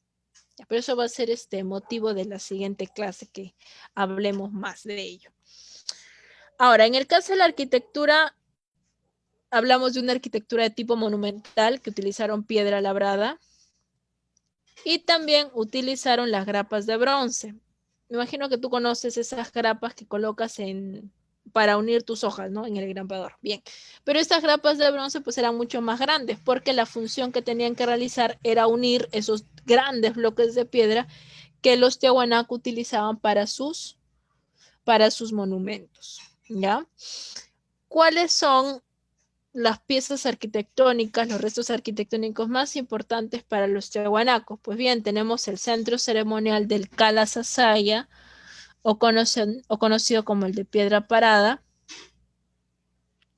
y que en su interior se encontraron 3 muestras escultóricas importantes, como son el monolito Ponce, el fraile y la portada del sol. La portada del sol es el de acá, ¿ya? También tenemos a la Capana, que es una pirámide trunca, con una especie de escalones que tiene ahí. Y esta pirámide de la Capana también se encuentra unida por grapas de cobre o bronce. También destaca el famoso Pumapunku, conocido como la residencia de los sacerdotes. Pumapunku, un vocablo en quechua, significa puerta, puerto de los pumas, ¿ya? Y también su templete semisubterráneo, en el cual se encuentran las cabezas clavas, y el monolito Bennett. No olvidemos también sus famosas chulpas, que prácticamente hablar de Tiahuanaco es también hablar de las chulpas, ¿no? Una de las más conocidas son las chulpas de Siyustán. Y ahora, ¿qué función cumplieron las chulpas dentro de Tiahuanaco? Pues fueron utilizadas como centros mortuorios para enterrar muertos, en otras palabras. Bien, dentro de lo que sería la litoescultura, hablamos de una litoescultura monolítica y megalítica en grandes proporciones. Destacan ahí la portada del Sol, ubicada dentro de lo que sería el Calasasaya, el monolito Bennett, el monolito Ponce y el monolito Fraile. En el caso de la portada del Sol, acá hay algo importante, le vamos a dar un poco más de zoom. ¿Recuerdas que yo te he hablado que en el caso de los tiahuanacos, ellos tienen una deidad principal, verdad? Pues bien, su deidad principal se encuentra representada en esta zona. ¿Ya? Su deidad principal se encuentra representada en esta zona. ¿Reconoces quién es ese personaje? ¿Quién es esa deidad? ¿Sí? ¿Reconoces quién es esa deidad o no? ¿Huiracocha? Huiracocha. ¿Por qué sabemos que es el dios Huiracocha y no otro dios? ¿Por las varas? Por las varas. Los báculos. Se le conoce como el dios de las varas, el dios de los báculos. Y es un dios que también ya hemos visto en Chavín. ¿Ya? Entonces, ahí está. Ahora, ¿cómo se produjo dicho contacto? Con el tiempo fue definitivamente. La influencia, no hay otra explicación. En cuanto a su cerámica, lo que van a destacar aquí, ¿ya?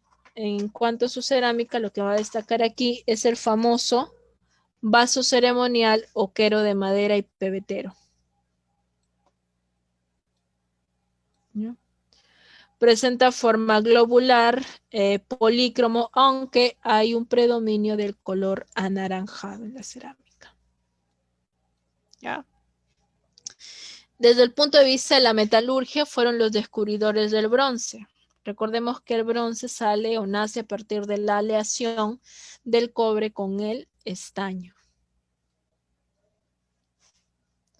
¿Qué sucedió con los tiahuanacos? Bueno, ya te había contado, debido a la presencia, debido a la invasión aymara, los pocos grupos, las pocas familias que quedan van a tener que emigrar a otro lugar, que sería el Valle de la Camama, el Valle del Cusco, ¿no?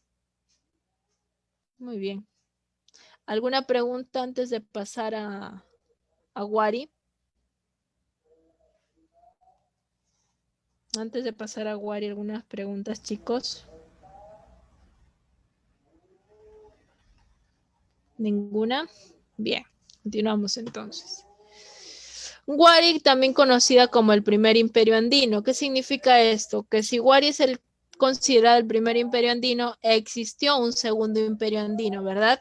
Ese segundo imperio andino va a ser, o van a ser los incas. ¿Dónde se ubicó Wari? Pues bien, Wari se ubicó al norte de Huamanga, específicamente en la zona de Ayacucho. ¿Ya? Específicamente en la zona de Ayacucho. Su capital o zona más importante para Wari fue la ciudad de Wari o Uñaqué. ¿Quién fue el descubridor de Wari? El arqueólogo ayacuchano Luis Guillermo Lumbreras. Wari tiene un origen bastante interesante porque surgió en este caso a partir de la fusión, o como llamamos en historia, la síntesis de tres culturas. Una de ellas Huarpa, ¿ya? La otra sería Nazca y la otra sería en este caso Tiahuanaco. La deidad principal, adivina tú cuál es. También es el dios Huiracocha, pero aquí le agregan ya otra denominación más, además de dios de los báculos, dios de las varas. Se le conoce como el dios visco, ¿ya? Se le conoce como el dios visco. El idioma practicado por los huaris debió haber sido el quechua o runa simi. Desde el punto de vista de la actividad económica, fueron unos excelentes agricultores y ganaderos, aunque ellos desarrollaron el intercambio comercial y fueron los creadores de las famosas ferias o catus, que por lo general se organizaban, se establecían alrededor, en las afueras de las yactas de las ciudades, pues, ¿no? En cuanto a su organización sociopolítica, aquí ya no hablamos de una sociedad teocrática militarista. Hablamos de una sociedad netamente militarista, es decir, quienes gobernaban la élite militar. Era la élite militar. Y por tanto, al gobernar la élite militar, vamos a encontrar que los Wari fueron un pueblo, fueron una sociedad, fueron una cultura bastante aguerrida. Se dedicaron a conquistar, a invadir pueblos por ese entonces. Utilizaron un mecanismo importante de dominación, que eran las cabeceras de región, en ciudades ubicadas de manera estratégica para controlar aquella población o aquellos grupos culturales que recientemente habían sido anexados a Wari. Otra característica importante de Wari va a ser su fuerte desarrollo urbanístico. Ellos empezaron a construir sus ciudades teniendo ya una idea de la arquitectura urbanística, ¿ya? Planificaban ciudades, ya. Las más importantes cabeceras de región. En Cusco tenemos a Piquillacta y Jincamoco. En el caso de Lima tenemos a Pachacamac y Cajamarquilla. Aquí en La Libertad tenemos dos. Uno de ellos es Huiracochapampa y Marcahuamachuco, y en Arequipa, Coscopa. Muy bien. En cuanto a su cerámica, se dedicaron más a la alfarería. En cuanto a su diseño y color, tenemos del tipo escultórico y pictórico. Destaca una cerámica de tipo polícroma. Utilizaron varios colores, de preferencia utilizaron el rojo, el crema, el negro y el marrón. Existió una cerámica representativa, que eran las famosas tinajas y urnas, tal y como la de acá. Existieron estilos de cerámica, del estilo Chaquipampa, Conchopata y el estilo Robles Moco. En cuanto a la religión, bueno, su deidad o su divinidad principal fue su dios Visco, ¿no? Su dios Huiracocha, el cual se encontraba representado en la mayor parte de su cerámica y de sus textiles. ¿Ya? Ese es un dato sumamente importante. Ahora, ¿por qué se le denominó dios Visco? ¿No les da curiosidad, chicos, saber por qué se le da tal denominación? Pues bien, se le da la denominación de dios Visco, ya que sus ojos representaban las fases de la luna, lo cual estaba relacionado pues con la actividad agrícola, ¿no? Aportes culturales de los Waris, la difusión del quechua. A ellos les debemos la construcción de la red de caminos más importantes, o conocido como Capacñán, y la utilización del quipu. ¿Qué sucedió con los Wari? ¿Por qué desaparecen? ¿Por qué fenecen? Producto de la invasión de los chancas, otro pueblo muy aguerrido de la zona sur. Preguntas, chicos, acerca de Wari. Preguntas acerca de Wari. Sí, disculpe, ¿quién fue su descubridor? Ah, Luis Guillermo Lumbreras. Luis Guillermo Lumbreras. Luis Guillermo Lumbreras, arqueólogo ayacuchano.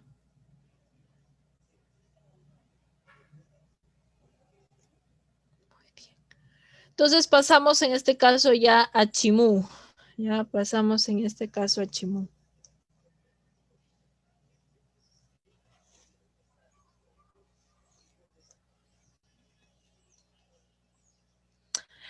Chimú, conocido como los mejores arquitectos del Perú antiguo. En cuanto a su ubicación, bueno, sabemos que es una cultura también regional, aunque Chimú sí se expandió por el lado norte hasta Lambayeque, inclusive parte de Tumbes, y por el lado sur llegaría hasta la zona de Caraballo, en Lima. En cuanto a su capital o centro más importante, lo vamos a encontrar en Chanchán, la ciudadela de barro más grande del mundo.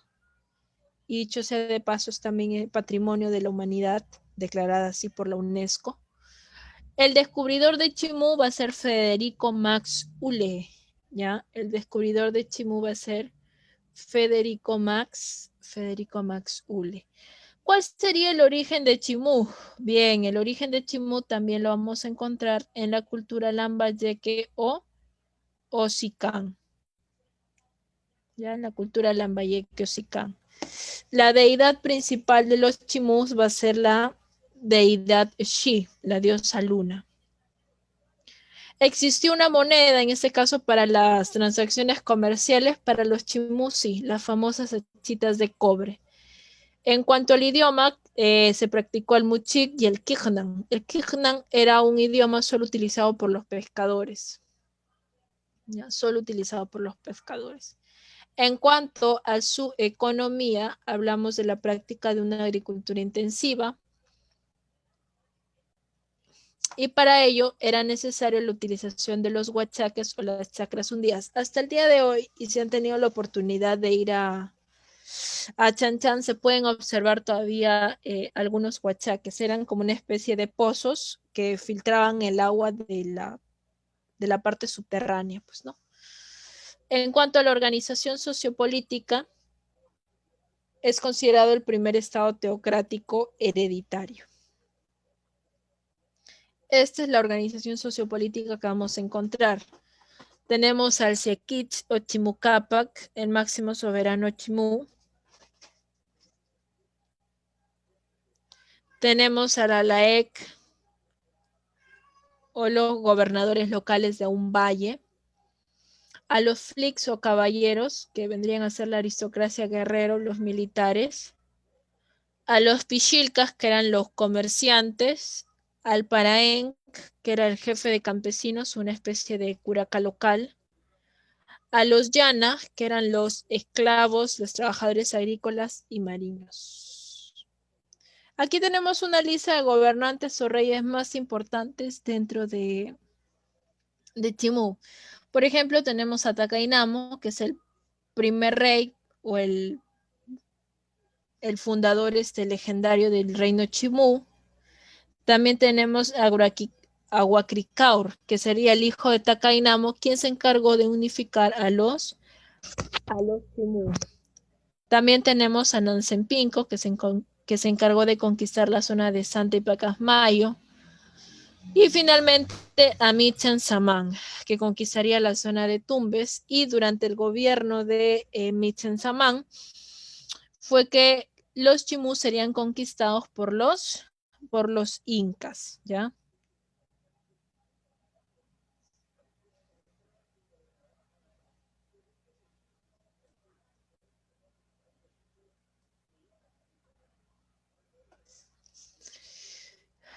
En cuanto a la arquitectura, pues bueno, dentro de lo que es Chanchan hay varios denominados barrios o ciudadelas, aproximadamente 10.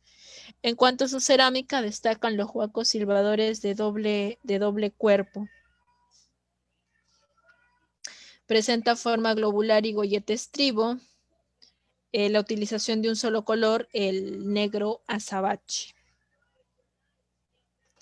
Desde el punto de vista de la metalurgia, son considerados los mejores metalurgistas herederos de los Lambayeque o Ocicán.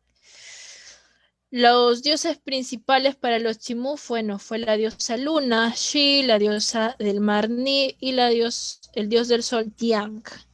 Bueno, ¿qué sucedió en el caso de los Chimú? Fueron conquistados, fueron invadidos por los incas. Preguntas, chicos, hasta acá acerca de Chimú.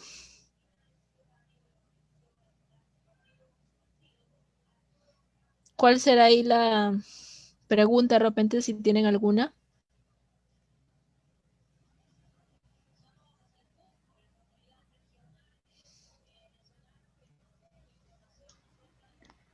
¿En qué se destacaron los chimú?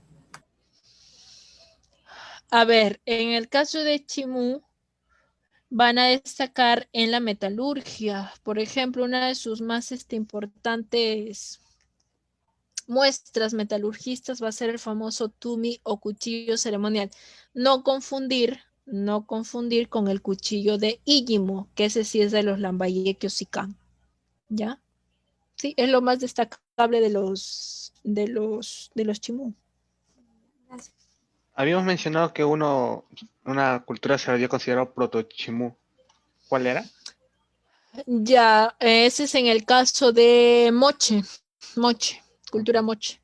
Ujú, Moche. ¿Alguna otra pregunta, chicos?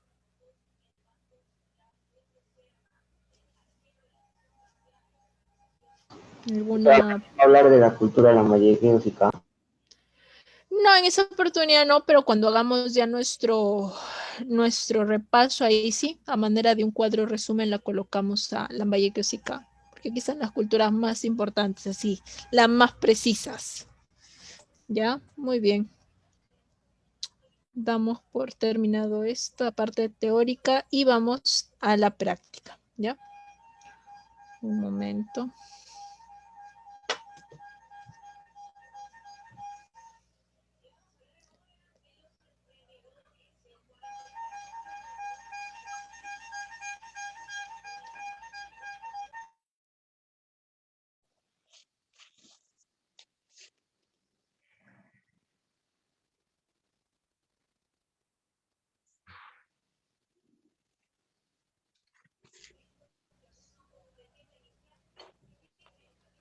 Vamos a darle un poco más de zoom.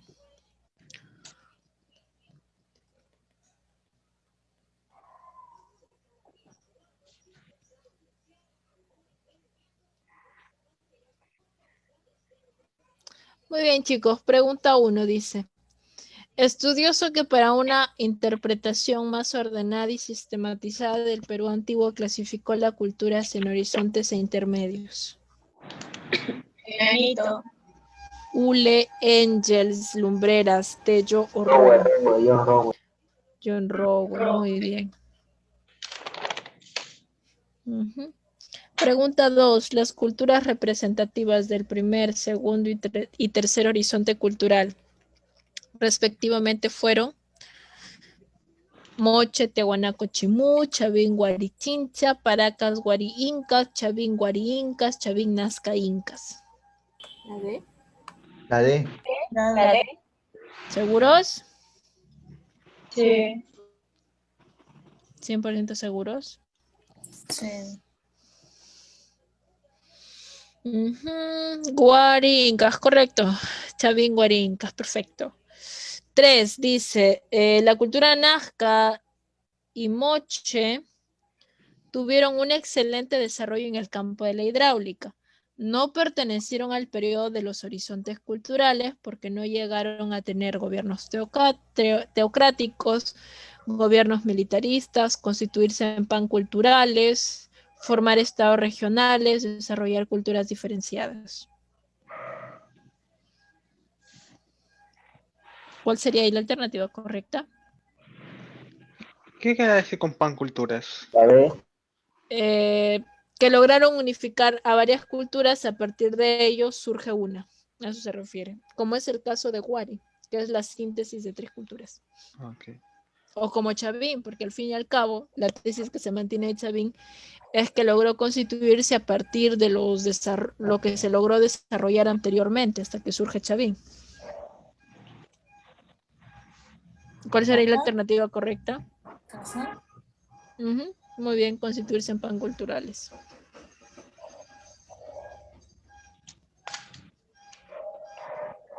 Chavín fue un estado teocrático, opresivo, que se apoderó, generado con mucho esfuerzo por las comunidades campesinas. Ahí hay que completar. Recordemos que cuando nosotros nos referimos a estado teocrático, en el caso de Chavín, nos estamos refiriendo que quién eran los gobernantes de Chavín. Sacerdotes. Los sacerdotes, ¿no? Muy bien, los sacerdotes.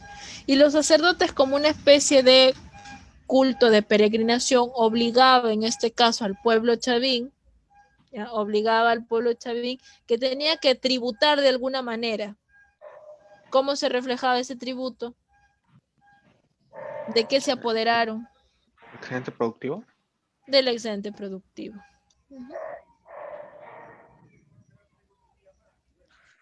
5. Cuando en los cráneos trepanados de Paracas Cavernas se observaban pedazos de oro y plata, esto evidencia en el campo social, diferencia de clase, igualdad social, un avance de la cirugía, una hegemonía campesina, la jerarquía de artesanos y campesinos.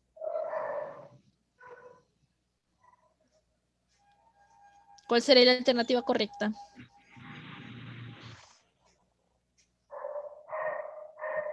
Diferencia de clases. Diferencia de clases. Avión. Diferencia de clases, igualdad social, un avance de la cirugía, una hegemonía campesina, la jerarquía de artesanos y campesinos.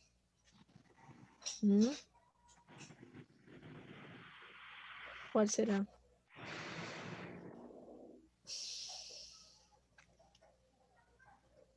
La jerarquía de artesano y campesino. Diferencia de clases, no que hagan bien de clave, está bien.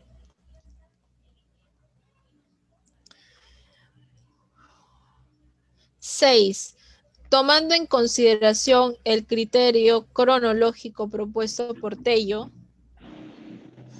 el periodo cultural de la civilización Paracas que se entronca directamente con Nazca corresponde a Paracas, cavernas, tardíos, necrópolis, decadente o Necrópolis. clásico. Necrópolis. ¿Seguros? Sí. Necrópolis, correcto. Y en el caso de cavernas, ¿qué cultura influenció ahí? Chávez. Chavín. Chavín. ¿Y en qué manifestación cultural se evidenció dicha influencia? Agua. Cerámica. Y en el caso de necrópolis, El dios. ya el dios, pero ¿qué más? Manifestación cultural he dicho.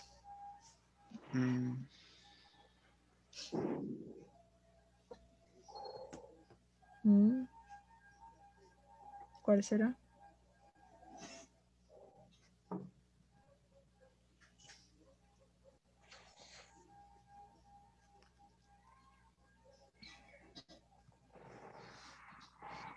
¿Cuál será? A ver.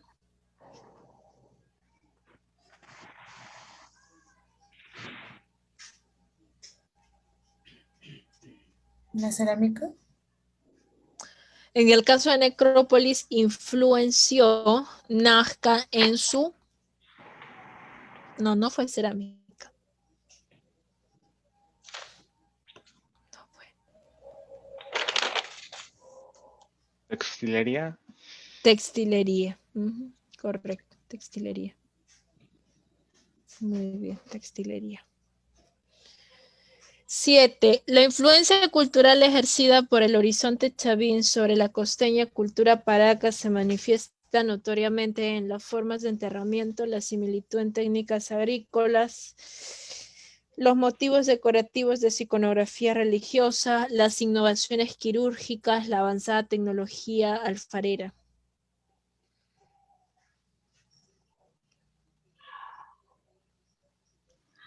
La E. La influencia... ¿Cuál? La C. A ver, leamos. La influencia cultural ejercida por el horizonte chavín sobre la costeña cultura Paracas se manifiesta notoriamente en, correcto, los motivos decorativos de su iconografía religiosa. Cerámica. Muy bien. 8. La presunta escritura payariforme de los mochicas ha sido acuciosamente investigada por el destacado arqueólogo John Rowe, Federico Engel, Guillermo Lumbreras, Rafael Arcoiler, Richard McNeish. Dado. Dado. Dado. Ok. ¿Y qué tipo de inscripciones se encontraron en los payares? A ver, recuerda. Ya, eso así se le llama, pero ¿qué tipo de incisiones pues había en los payares? Figura. Puntos. Y líneas, puntos y líneas. Sí, pues, Puntos y líneas, muy bien. Puntos y líneas. Correcto. 9. A pesar del carácter belicoso y guerrero de la sociedad moche, estos no pudieron evitar ser sojuzgados y anexados al emergente y poderoso imperio incaico, chavín, chanca, chimú, guari. Wari. Guari, guari. Ujú. Muy bien.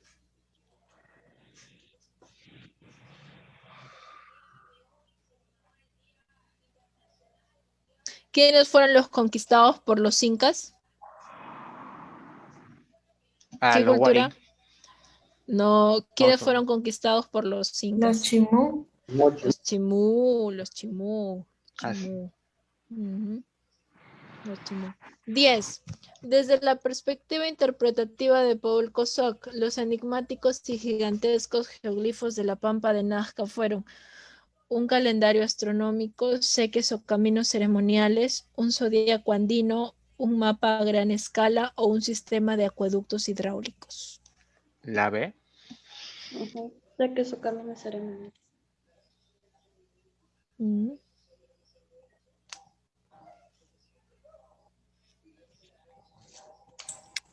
Luego- Ah. La A era a otra persona, yo quiero recordar. La chica.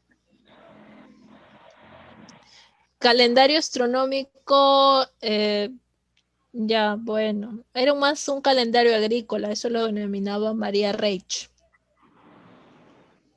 Por eso digo que la 10 podría ser la B.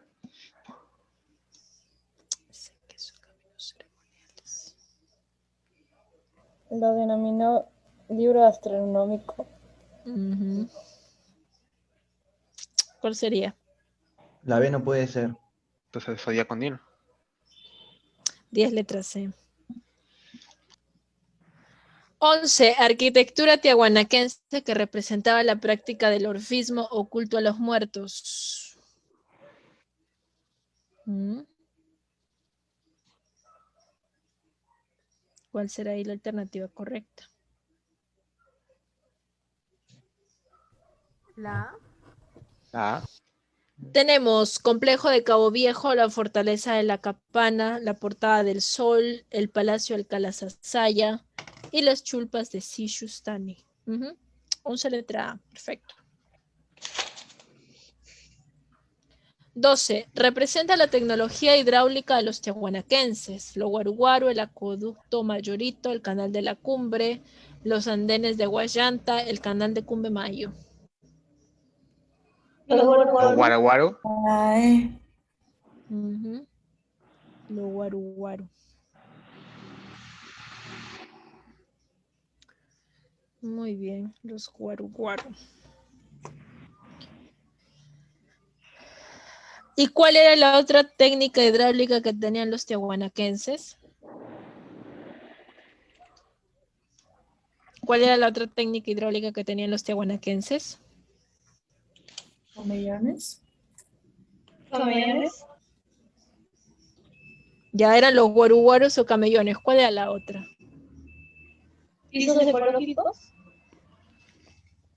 El control vertical de los pisos ecológicos. Había otra más. Había otra más.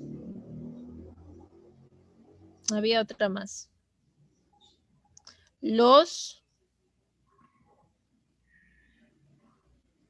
Los andenes, pues chicos, los andenes. Ya. 13.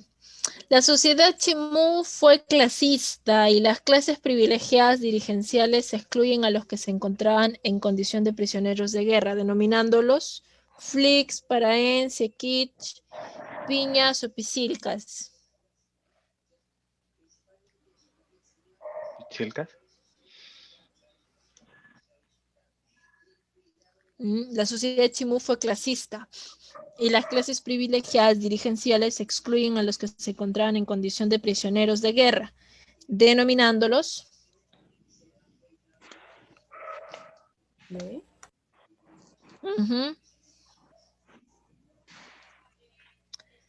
piñas.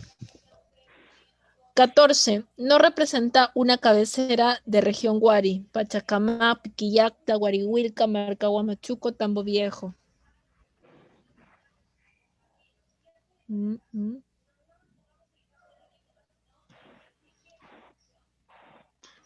¿Cuál será? ¿La B? Piquillacta sí es. Oh. Bien, La A. sí es la A.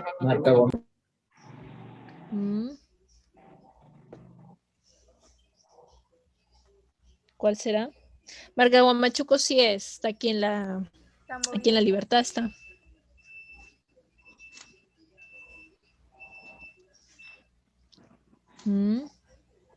La A.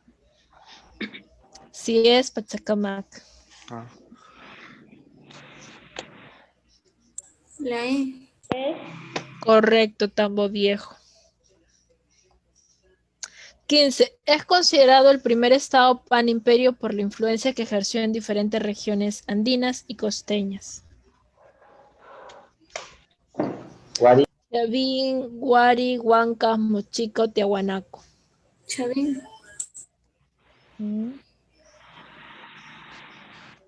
Es considerado el primer estado pan-imperio. Guari. Guari, Guari. Por lo de imperio. Así es. Aunque es mal llamado imperio, no es el término correcto. No es el término correcto. 16. Son grupos culturales del periodo lítico que se desarrollaron en la región costera del Perú. Huacaprieta, Chivateros, Paijanense, La Cumbre, Guitarrero.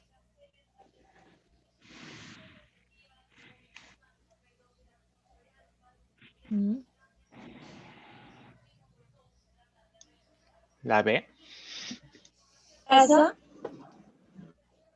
Casa. Casa. Grupos culturales que pertenecen al periodo arcaico. Toquepala, Cotoch, Huacaprieta, Lauricocha, Santo Domingo.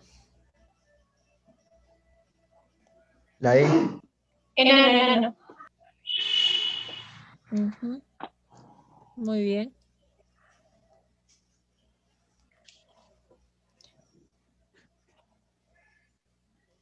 El principal factor que permitió la sedentarización del hombre en la costa peruana fue la domesticación de animales, la horticultura, el comercio, el arte textil o el mar.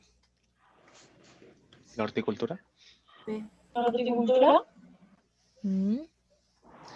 La domesticación de animales, la horticultura, el comercio, el arte textil o el mar. La sedentarización. Cuando nos referimos a sedentarización, ¿a qué nos estamos refiriendo? Vivía en un solo lugar. Correcto, se refiere al hombre en la costa peruana.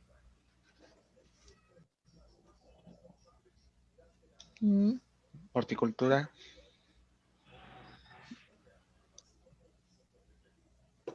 No.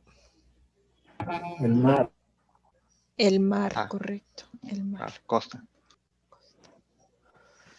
Muy bien, dice, el primer domesticador de plantas en el Perú antiguo fue el hombre de Paiján, Piquimachay, Guitarrero, Lauricocho, Telarmachay.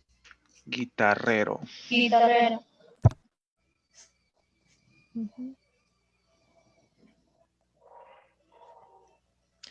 20. En el Perú antiguo, el arcaico inferior se inicia con la domesticación de plantas, en tanto que el arcaico superior con la recolección de mariscos, el surgimiento de las primeras bandas, la caza de la megafauna, la agricultura y el sedentarismo o el auge del urbanismo. El auge del urbanismo.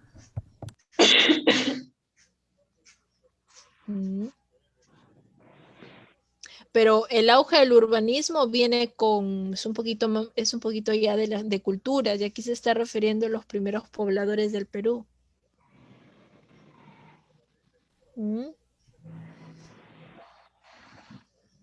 La casa de megafauna.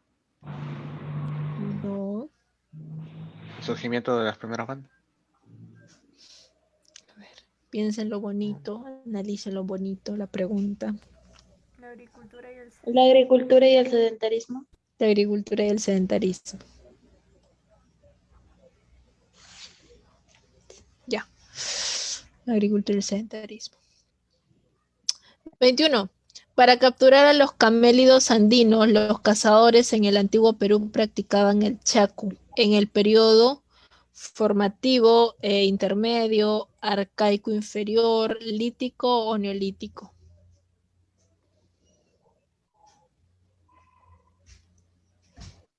¿Mm?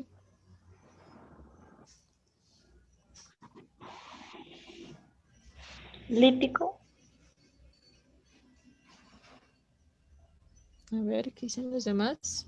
Los Arcaico escucho. inferior. Medio. Para capturar a los camélidos andinos, los cazadores en el antiguo Perú practicaban el chacu en el periodo Intermedio. ¿Mm?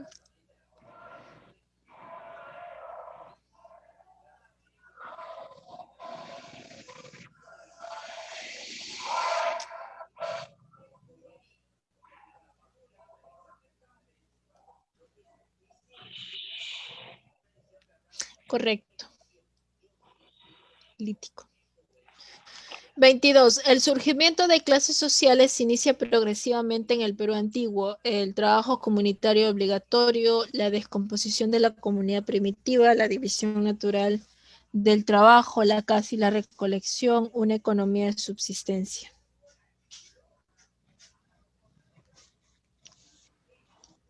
La división natural del trabajo. Mm. A ver, en lo bonito, analicen la pregunta.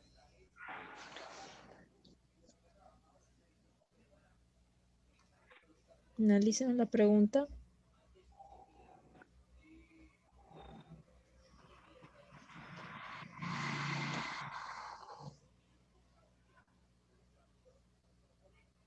Mm. Casi recolección. La D. La de la descomposición de la comunidad primitiva. 23. Indicar la relación correcta. Alda, Rosa Fun, Vicky Machay, Ramiro Matos, Pachamachay, Junius Beat, Santo Domingo, Richard McNeis, Huacaprieta, Eduard Lanint. Hablo. Mm.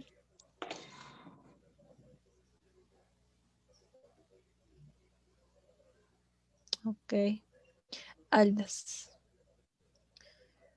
La existencia de excedente económico y dirección laboral evidencia la explotación de las comunidades campesinas, el desarrollo de la economía depredadora, la realización de actividades y de obras de construcción públicas, la opresión del Estado al pueblo, el mejoramiento de las viviendas.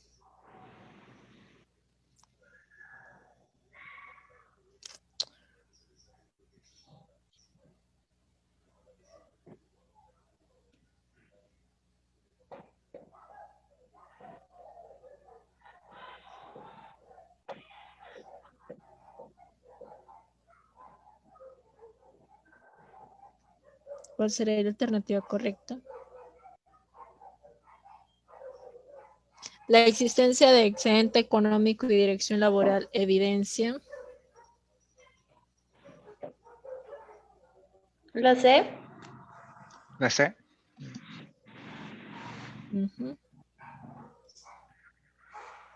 Muy bien. La organización social que se formó en el arcaico superior peruano fue el clan, la tribu, las hordas, el ayllu o la familia.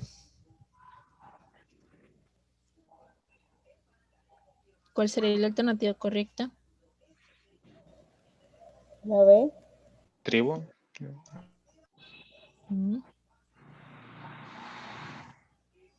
La organización social que se formó en el arcaico superior peruano fue el clan, la tribu, las hordas, el ayllu o la familia.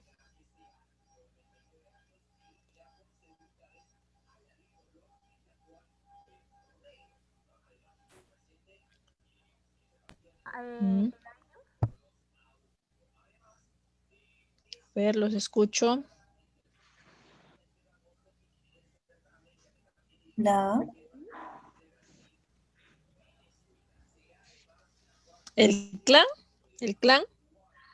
Sí. Layo. Que sí, el Layo. El ayu es el ayu, se olvide. 26 dice, la teoría autoctonista sobre el origen de la cultura peruana es sostenida por Paul Rivet, Julio César Tello, Federico Kaufman, Valcárcel o Méndez Correa. Tello, La C. Mm. C. La B. Ah, no, la B. Autoctonista. Julio La B. César. B. Tello, La B. Tello. Kaufman, ¿de qué teoría es? La tercera era O lo aloctonista, logenista, en fin. 27 dice, para John Rowe, después de la caída de la cultura representativa del horizonte temprano, se gestó el horizonte tardío, segundo desarrollo regional, horizonte medio, intermedio tardío, intermedio temprano. La medio E. temprano. E. Medio temprano. La economía depredadora la practicó el hombre de Huaca Preta, Cotox, Huaca Los Reyes, Lauricocha, Guitarrero 2.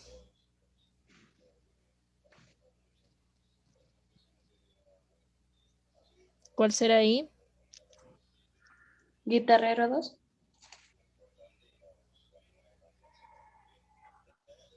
La economía depredadora la practicó el hombre de Huaca Preta, Cotox, Huaca Los Reyes, Lauricocha o Guitarrero 2.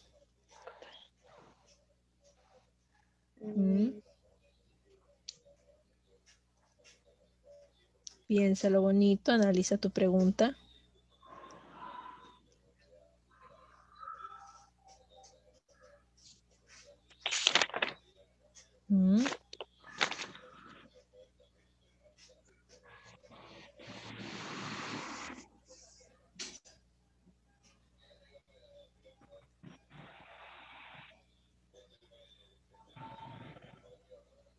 La B. Cotox, Lauricocha. El antiguo poblador hortícola peruano trabajó especialmente los siguientes vegetales: papa, trigo, frijol, calabaza, algodón.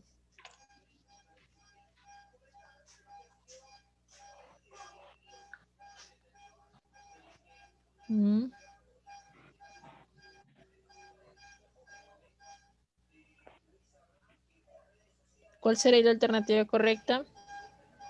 La A. La A. La E. La E. 3, 4 y 5.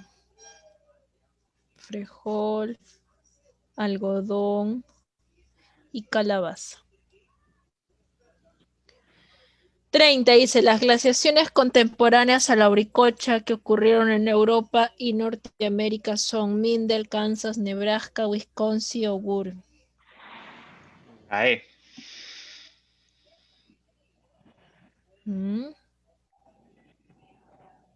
¿Cuál sería la alternativa correcta? Wisconsin, sí es, entonces La sería E. la E. Correcto. Muy bien. ¿A alguien, chicos, que le falte alguna clave de una vez? La 28. A ver, la 28. 28, letra D. Gracias. 4. Ya, 28 letra D, la 4, a ver. 24. Ah, 24. 23 y 24. Ya, 24 letra C.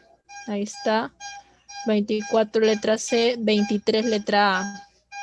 10. La 30. La 30 letra E. La Ya. 10. ¿La 10? Tiempo. Ya. 10 letra C. 10 letra C. 10 letra C. ¿Alguien más que le falte alguna clave, chicos? Profesora, ¿me podría explicar más en lo que es la pregunta 29? 29, ¿dónde está? Dice, el antiguo poblador hortícola peruano trabajó especialmente los vegetales, es decir, se refiere a cultivos autóctonos que empezaron a surgir en nuestro territorio durante la etapa del Lítico y el Arcaico. ¿Ya? Durante la etapa del Lítico y el Arcaico. La papa ya surge con las primeras culturas. El trigo sabemos que no es esencialmente. Uno de los primeros cultivos van a ser el frejol, la calabaza y finalmente el algodón. Cultivos en este caso que trabajaron los primeros pobladores peruanos. ¿Ya? Bueno, Muy bien. Entonces, si no hay otra pregunta, si a nadie más le falta ninguna clave, damos por terminada esta sesión, ¿ya? De aquí nos vemos, chicos, hasta la siguiente semana. Hasta luego, cuídense. Cuídense Todas mis, mucho. hasta Hasta luego. luego.